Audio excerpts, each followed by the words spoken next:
Matzah Isha, Matzah Tov. Vayafek Ratzon, mais Adonai. Matzah Isha, Matzah Tov. Il a trouvé une femme, il a trouvé le Tov. Pour comprendre pourquoi une femme c'est Tov, Rabbeinu Yonah il nous fait une introduction. Pourquoi Matzah Isha, Matzah Tov? Dit Rabbeinu Yonah, d'abord Matzah Isha, il a trouvé une femme, on a traduit, il a trouvé une femme, il a trouvé le bien. Isha, tu me rappelles de traduire tous les mots. Yeter Atzlahat Inyane Ha'olam Kemo Ha'osher Ve'Hashelva Ve'Akavod. Qu'est-ce qui appelait la réussite pour l'humanité? C'est pas ce qui a appelé la réussite pour nous, Am Israël. C'est quoi qui a appelé la réussite? C'est quoi un homme réussi? En chair, première chose qui monte à l'esprit, la richesse. Quelqu'un qui est riche, c'est quelqu'un qui a réussi dans sa vie, comme ça on l'appelle, n'est-ce pas? On dit, ça c'est quelqu'un qui a réussi dans sa vie, il a réussi dans sa vie. Comme ça on dit, David? Oui ou non? La vérité, c'est comme ça qu'on dit. Celui-là, il a réussi dans sa vie. J'ai été la semaine dernière à Natania. Je vous ai raconté. Il y a du moussard qu'on lit dans les livres. Il y a du moussard que le livre il parle tout seul. C'est la personne elle-même qui parle. Celle qui vit ce qui est écrit dans le livre, il te parle. Il y a du moussard vivant. Ce qu'on lit dans les livres, pour nous c'est pas shoot. Mais parfois on l'entend de la bouche des gens. Personne qui est très très réussi aux yeux de tout le monde. Il a réussi dans sa vie. Mamash. Sans dire aucun détail, la réussite. La réussite dans tous les sens du terme. Les enfants, les mariés, les mariages. Je vous raconte même pas les mariages. C'est comme dans... Je sais pas ce qu'il y a dans les films, mais j'imagine c'est comme dans les films. Ah! Les voitures. Et des gens bien en plus. Gentils, va quoi. Voilà que la femme nous dit, la femme. Tu vois cette montre là? Tu vois cette montre? Elle vaut tant. J'en veux pas. Je veux plus rien. J'ai une armoire remplie de diamants. Je veux rien. Je veux avoir de quoi acheter à manger. Je vous répète. De quoi acheter à manger? De quoi payer les dettes? Je veux rien. Je veux plus rien. Et moi j'entends Hevel Avalim, Amar Kohelet, Akol Havel. Je traduis ces paroles, c'est tout. C'est tout ce que je fais. Je traduis les paroles de Shlomo HaMelech. Rien. Je veux rien. Je veux pas la voiture. Je veux pas la montre, je veux pas les montres, je veux pas les bijoux, je veux rien. Ils sont plein de nisyonotes. Plein de nisyonotes. Ils veulent rien. Laisse-moi avoir de quoi faire les courses, de quoi vivre normalement. Et tout le monde croit que chez eux tout se passe. C'est la meilleure maison du monde. Eh bien non. Hevel Havalim Amar Kohelet Hakol Havel. 7 avalim. 7 fois il y a écrit le mot Hevel. Keneged les 7 jours de la semaine. Dimanche, Hevel. Ah, même dimanche? Surtout dimanche. Lundi, Hevel. Mardi, Hevel. Hevel. Akol Havel. Tout n'est que vanité dans ce monde. Il n'y a rien dans ce monde. Dans ce monde, il n'y a rien. Mitachat hashamesh en klum. En kol hadash mitachat hashamesh. Klum. Quand on croit que la personne dit il a réussi, celui-là il a réussi dans sa vie, on peut peut-être dire qu'il a raté. On peut peut-être dire qu'il a raté. Pas beaucoup vont croire ce que je dis. Aval, moi j'y crois. Il a peut-être raté sa vie. Parce que quelqu'un qui s'est focalisé sur l'argent, sur la richesse, alors il est passé à côté de choses beaucoup plus importantes. C'est obligé parce qu'il était très pris par son argent. Marbe nechassim, marbe dehaga. Donc s'il a de l'argent, c'est une klala, c'est une grande klala d'avoir de l'argent. Si cet argent-là, il nous préoccupe, et il est sur le compte de la Avodat Hashem, si il est Avodat Hashem comme Rabbi Akiva, c'est un grand Avodat Hashem, et en plus il a de l'argent. C'est eux, ils en ont même pas profité. Ils ont même profité de leur argent. Donc, Ha'osher, Yet Atzlahat Inyane Ha'olam. Ha'osher, la richesse, être riche, gagner de l'argent. Ça s'appelle Atzlahat Ha'olam, aux yeux des gens. Ha'shalva. J'aurais dit, bon, ok, la richesse, on a compris, Hevel Avalim. Mais la shalva, c'est quoi? Sérénité.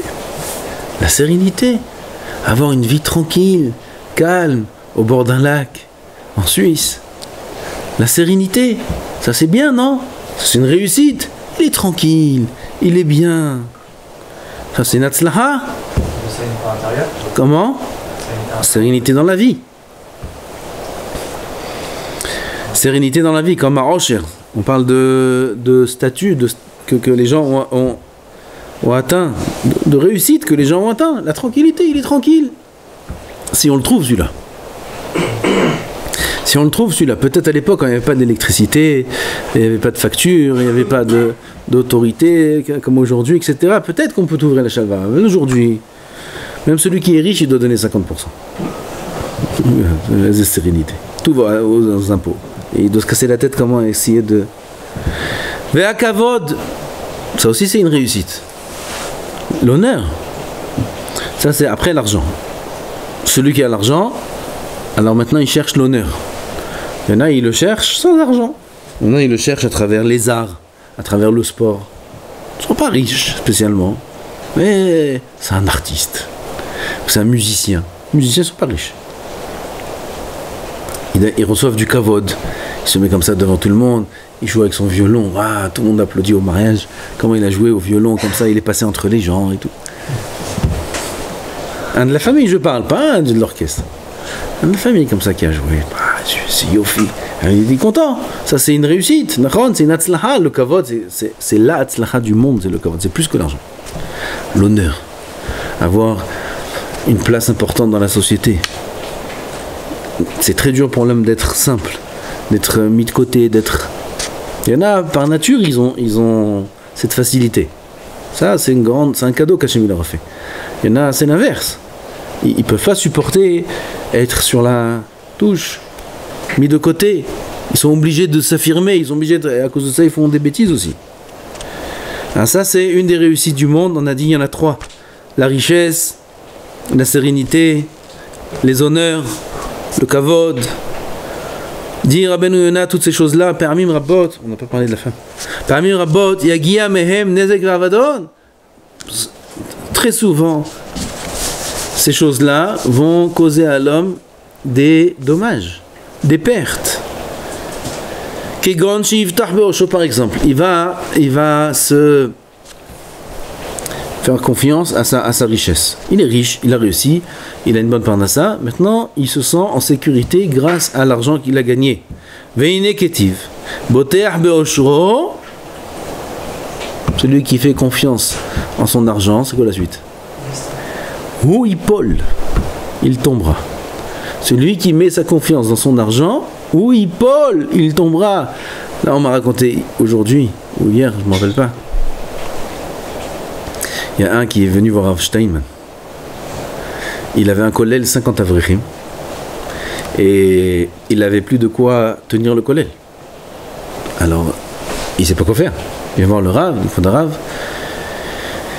Je pense que je dois fermer, puisque je ne peux plus continuer comme ça. Il y a déjà des dettes, etc. Et je ne sais pas comment continuer.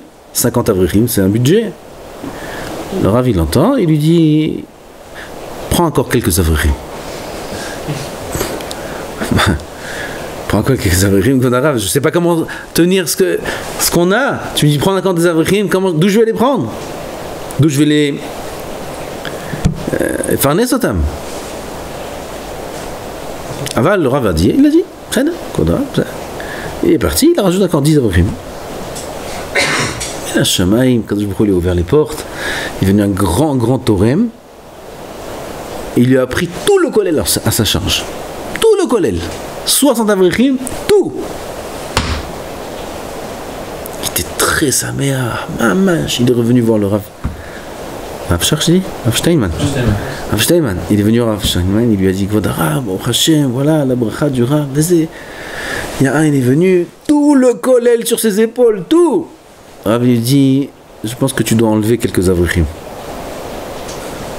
Voilà. Alors, je comprends plus rien. Quand il n'y a pas d'argent, le Rav me dit de prendre des avrichim. Quand il y a de l'argent, Baruch Hashem, chef, je peux encore ajouter encore le double. Le Rav me dit d'enlever. Je dis ouais. Quand il n'y avait pas d'argent, tes yeux, ils étaient vers qui?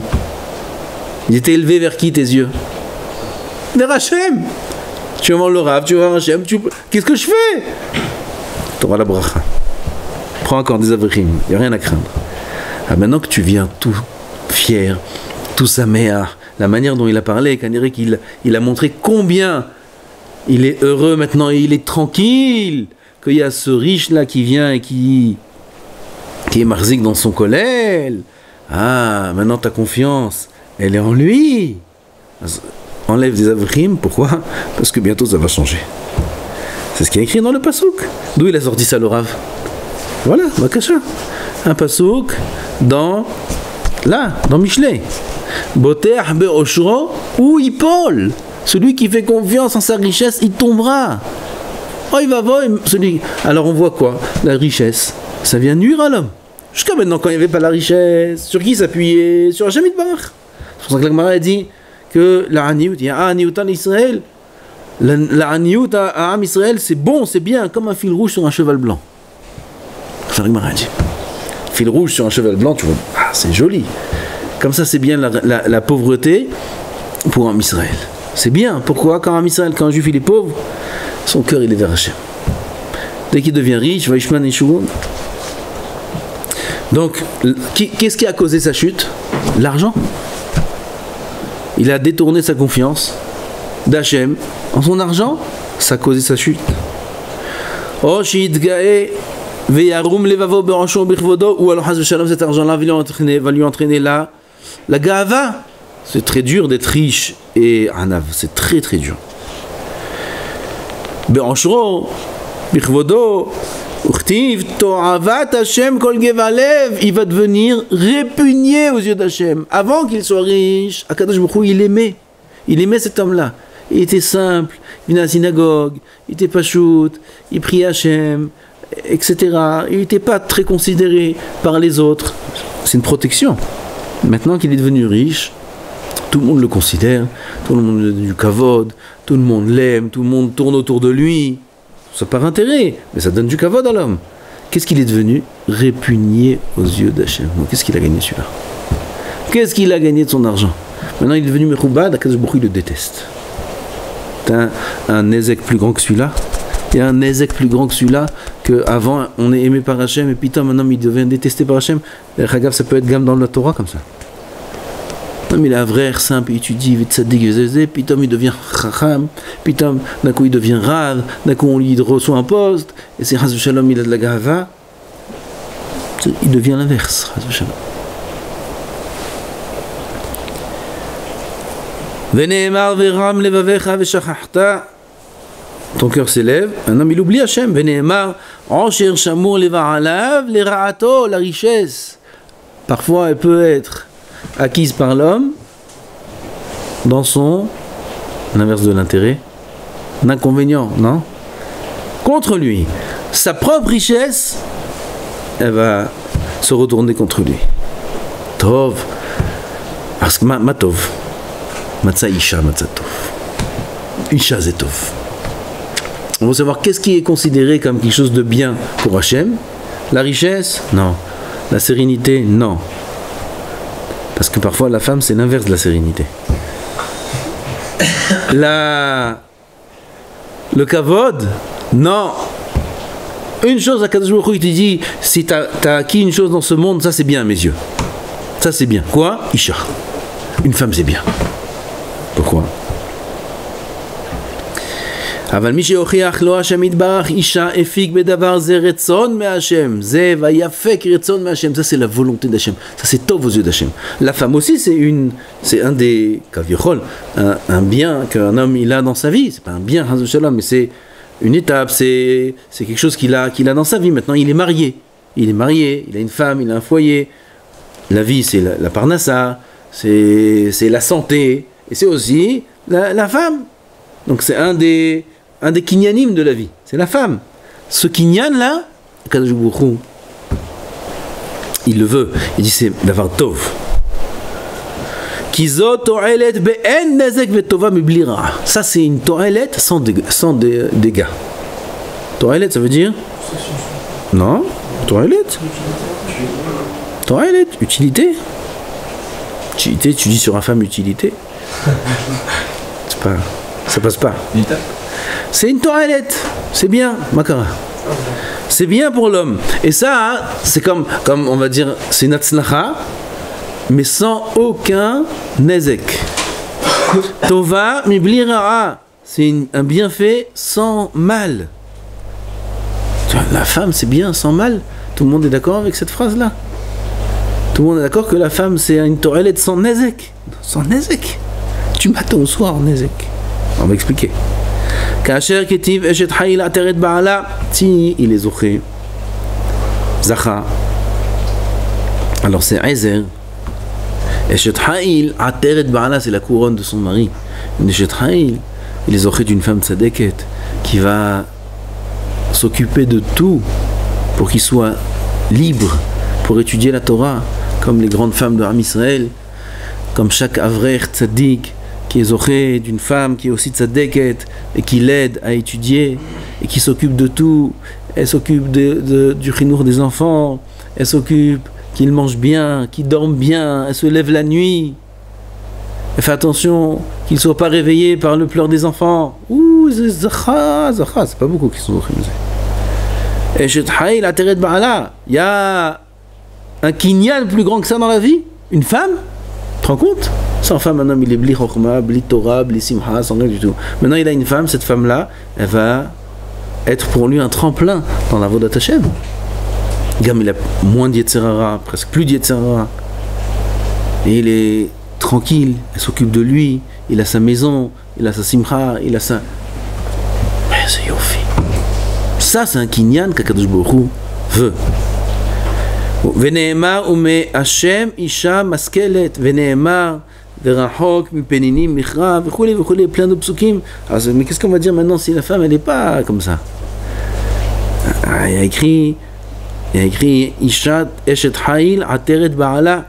Eshet hayil c'est la couronne de son mari. Dis-moi tranquille, je veux pas de couronne, je veux pas être roi. Ah, qu'est-ce que tu veux que je fasse avec cette femme-là? Toute la journée, il y en a, ils se plaignent de leur femme. Alors en quoi ça c'est un kinyan qui est bon? Ça c'est encore mieux ça. C'est encore mieux que celle d'avant. Pourquoi? Il travaille ses midot. Il va travailler ses midot. Akadosh Baruch Hu, il donne à l'homme une femme.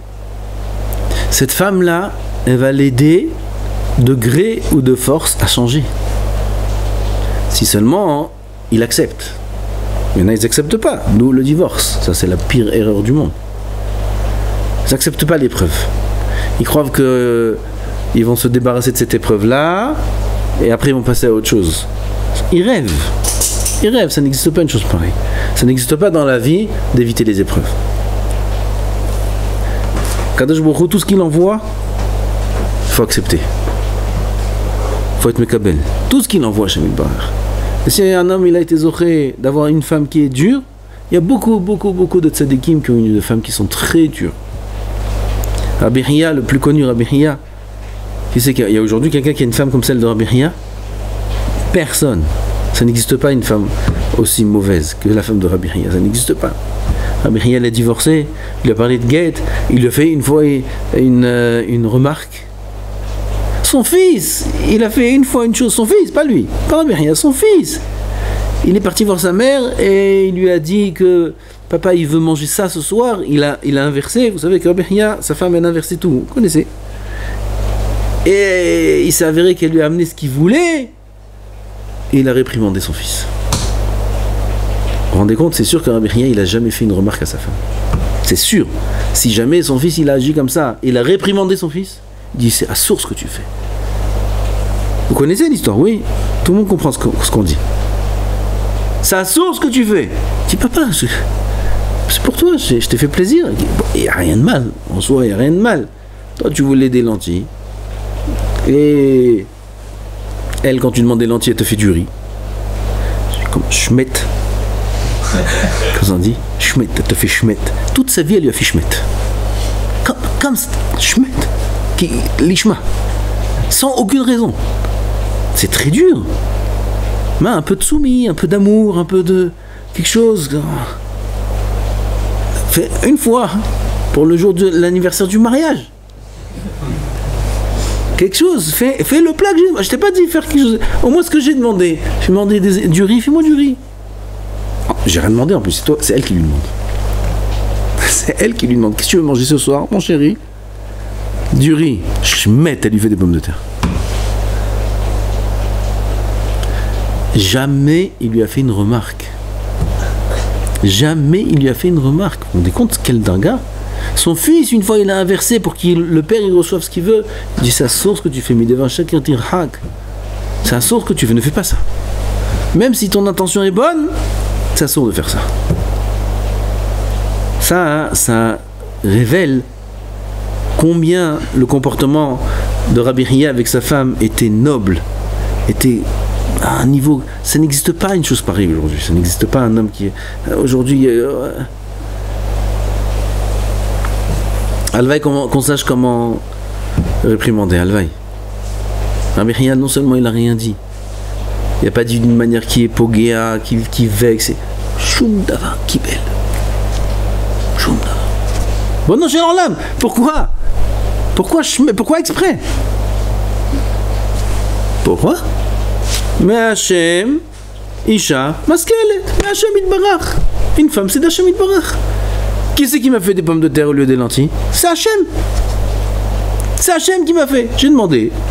J'ai même pas demandé, on m'a demandé. J'ai dit, on m'a fait exprès l'inverse. Qui c'est qui m'a fait l'inverse? C'est Hachem Itbarach qui m'a fait l'inverse. Azmakara. Il faut accepter. Quel darga Rabbi Chia il est monté. Quel niveau il a atteint dans sa voie d'Hachem. Tous les jours comme ça, des nisyonotes, tous les jours. Ça, c'est ce que Chazal nous raconte. À travers ce que faisait sa femme dans le plat, on s'imagine ce qu'elle lui faisait dans la vie. Elle devait pas être une femme sympathique du tout, cette femme-là. Même les élèves, quand Rabbi Chia lui achetait un cadeau, il dit Rabbeinu, elle te fait du tsar. Vous croyez que les élèves ils disent ça sur les lentilles et les pommes de terre? Manav Kamina. Et là, ça, c'est juste, ça dévoile combien elle était mauvaise.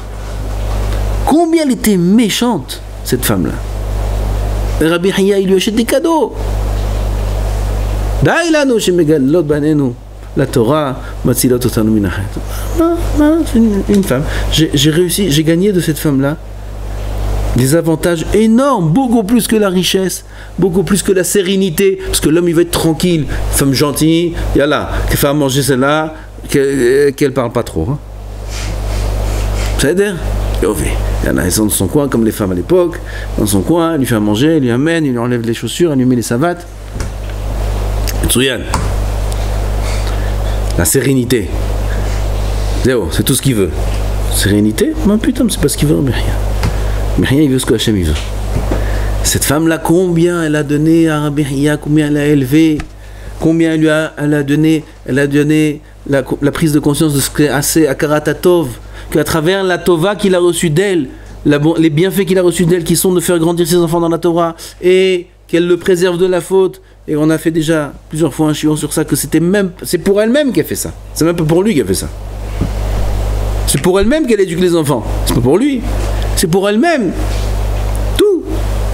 Et quand bien même Rabbi Chia, il arrive à cette darga immense de Akarat Tov, il a compris qu'est-ce que c'est Akarat Tov. Quel niveau il a atteint Rabbi Chia dans sa vie.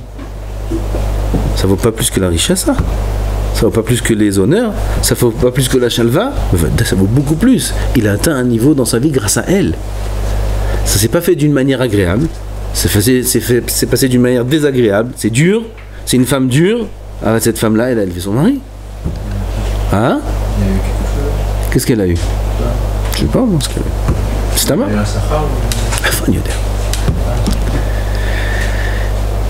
Ça, c'est une valeur qui est chère aux yeux d'Hachem. La femme qui fait travailler les midotes de l'homme, parce que ce qui est cher aux yeux d'Hachem, c'est les midotes de l'homme. C'est le travail qu'il va faire dans son couple. C'est pour ça que dans le Midim et Karim, il faut travailler les midotes dès qu'on est jeune.